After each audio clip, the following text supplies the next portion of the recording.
بسم الله الرحمن الرحيم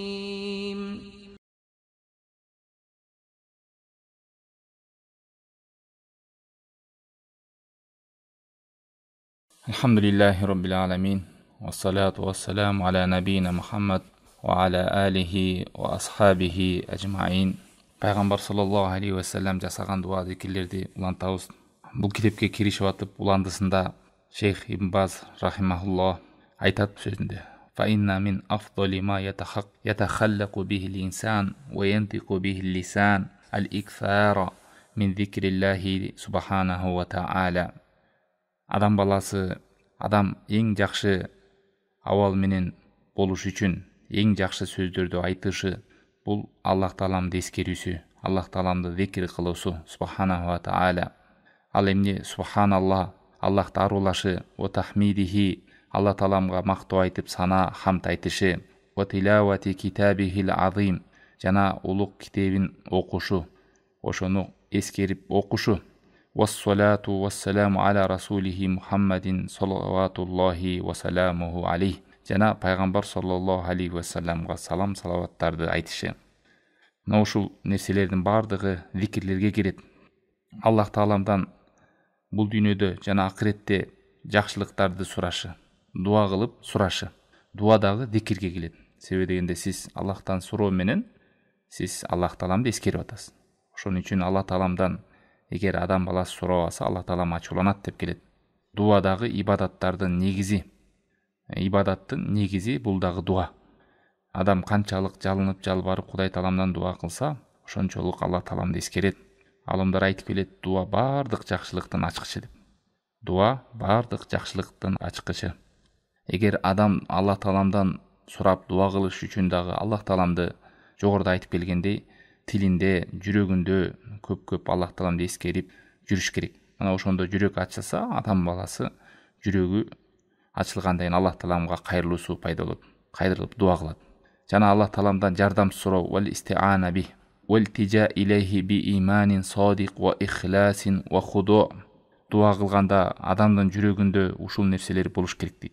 Эмнелер? Вал истиана, жардам суроо Аллах Таалам. Вал тижа, Аллахка жалынып жалбарып кайрылуу. Эмне менен? Ыйман менен, Аллах Тааламга ыйман келтирүү менен, садик, чынчылдык менен, ва ихлас менен, ва худо, өзүн жупунуу тутуу, өзүн жөнөкөй тутуу, өзүн кул экенин билгизип, ушундай сыпаттарга ээ болуп дуа кылуусу керек адам.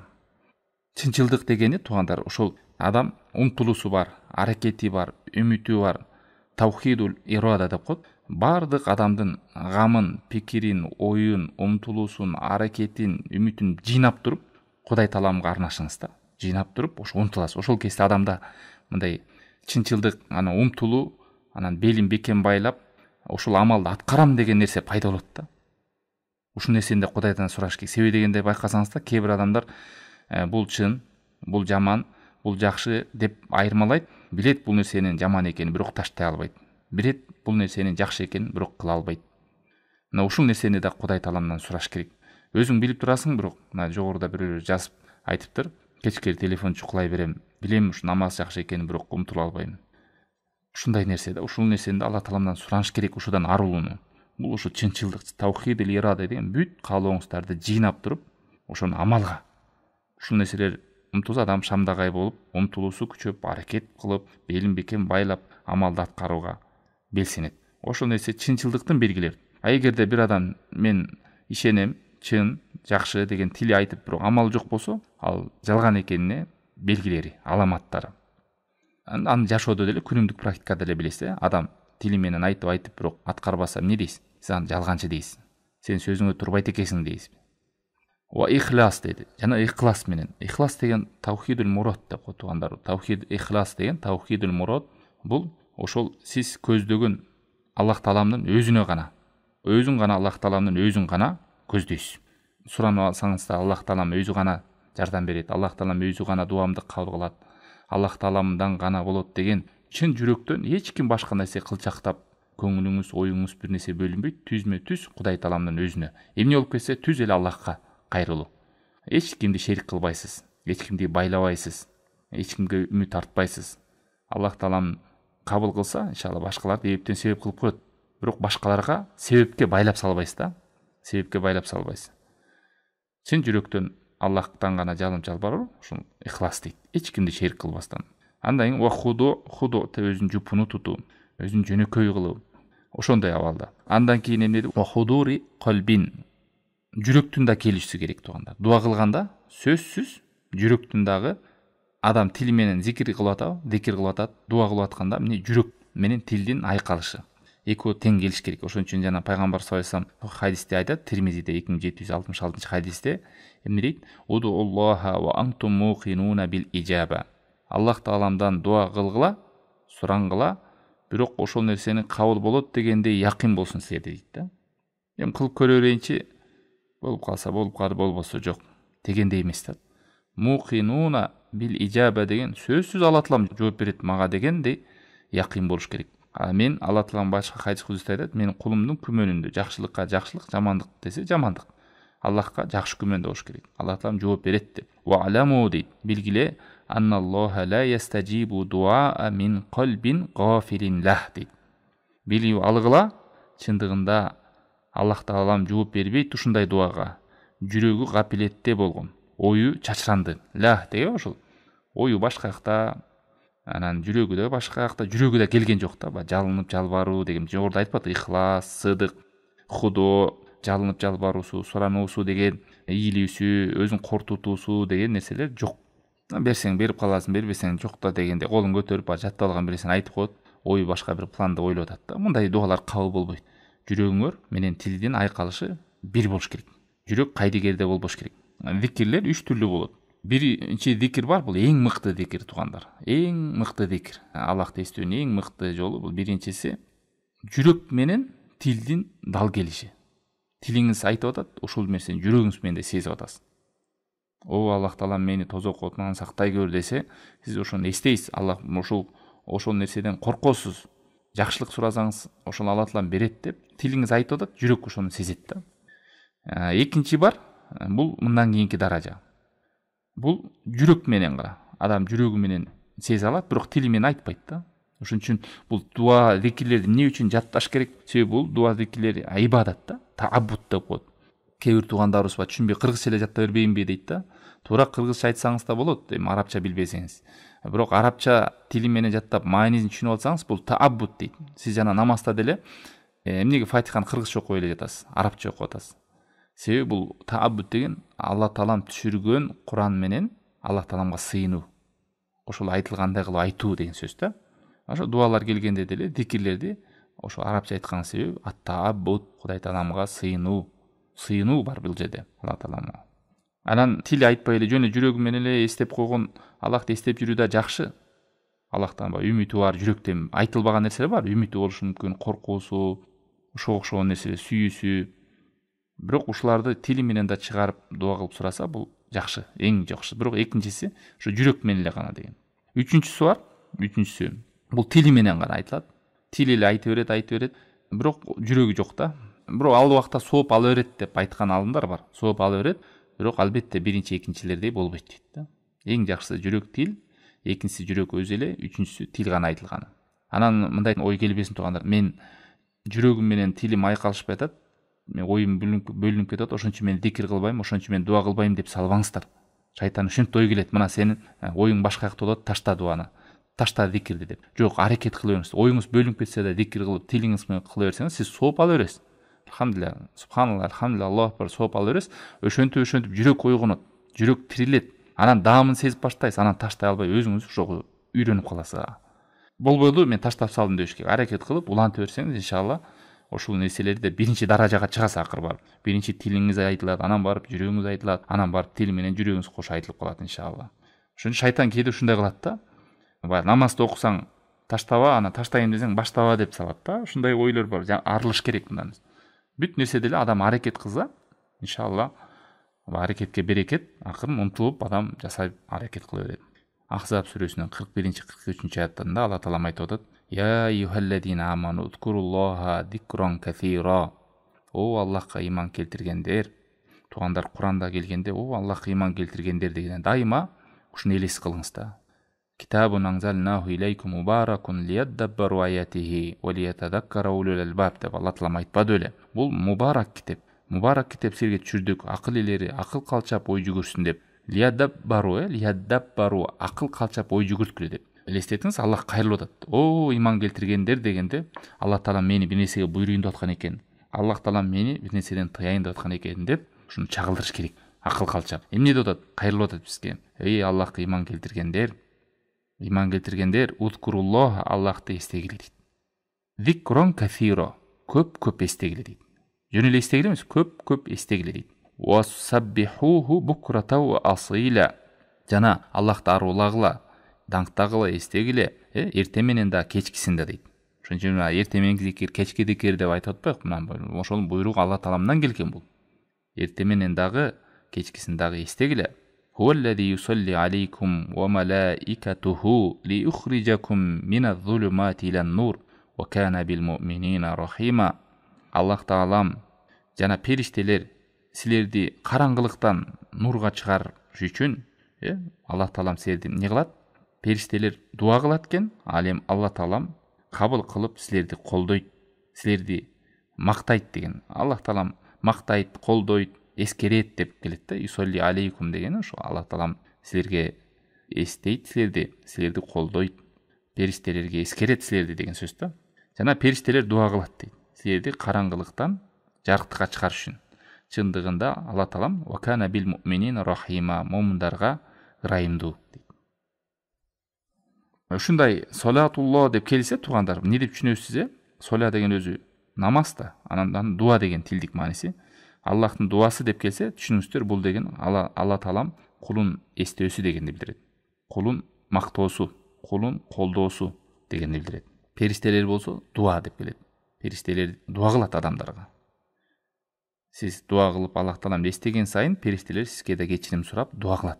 Мына бул аятта пайдалардан Алла Таалам бизди жөн эле эстөө эмес, көп эстөөгө чакырды. Имам Наваи рахимахулла Азкар деген китебинде айткан: Мата якунул абд закиран лиллах. Качан лиллахи кафиро. Кайсыл убакта адам Аллах Тааламды көп эстеген болот? Кайсыл учурда көп эстеген болот десе, айтат: акалли шей ювадибу азкар мукая. Эң эле жок эле дегенде, кайсыл учурда ушул категория Аллах Таалам бизге буйруп атат, Аллах Таалам көп эстегиле деп. Ушул көп эстеген категорияга кириш үчүн биз эмне кылыш керек? Кандай амалдарды жасаганда көп эстегендер киребиз десе, Имам Наваи айтып атат: белгиленген дуалар дейт. Намаздан кийинки зикирлер, эртең мененки кечки зикирлер, ошол үйгө киргенде, чыкканда деген ахвал деп коет, абалдардагы зикирлер. Мына ушул зикирлерди айтса, көп эстегендерге кирет. Бакара сүрө 152-чи Алла Таалам айткан. Бул кээ бир аяттарды башка аяттар тафсирлейт, тургандар баяндайт. Фазкуруни азкуркум. Мен эстегиле, мен силерди эстейм. Вашкурули вала такфурун. Мага шүгүр кылла, мага шүгүрсүздүк кылбагыла, мага капчылык кылбагыла дейт. Пайгамбар саллаллаху алейхи вассалам хадисте айтат, Бухари Муслимде келген хадис кудусиде Алла Таалам айтат: Ана инда донни абиди би. Мен кулумдун күмөнүндө болом мага. Ва ана мааху ида закарани. Мен аны менен болом, эгерде ал мени эстеген болсо. Фа ин закарани фи нафсихи. Эгер ал өзү эстеген болсо, закартуху фи нафси, мен анда аны өзүм эстеймин. Ва ин закарани фи малаин. Эгерде ал көпчүлүктүн арасында эстеген болсо, закартуху фи малаин хойрин минхум. Ал көпчүлүктү эстеген болсо, мен дагы анын көпчүлүк болгон жеринен да жакшы жерде эстейм дейт. Бул деген сөз периштелердин арасында эскерем деген сөз. Элестетиңиз, кандай немат. Ушу зикирдин башка пайдаларын айтпаганда ушул эле пайданы айтсак жетиштүү болмок деп канча алымдар айтып келишет. Аллахты эстесең, сизди эстеп аткан болсо, Аллах Таалам сизге жакшылыгымды берем, колдоймун, мактаймын, эскеремин деген канча нерселер келген. Бул аятта ушул белгилер тургандар. Кийинки аятта айтып атат, Бакара сүрөсү 152-чи аятта шейх улап ушул аятты келтирип атат.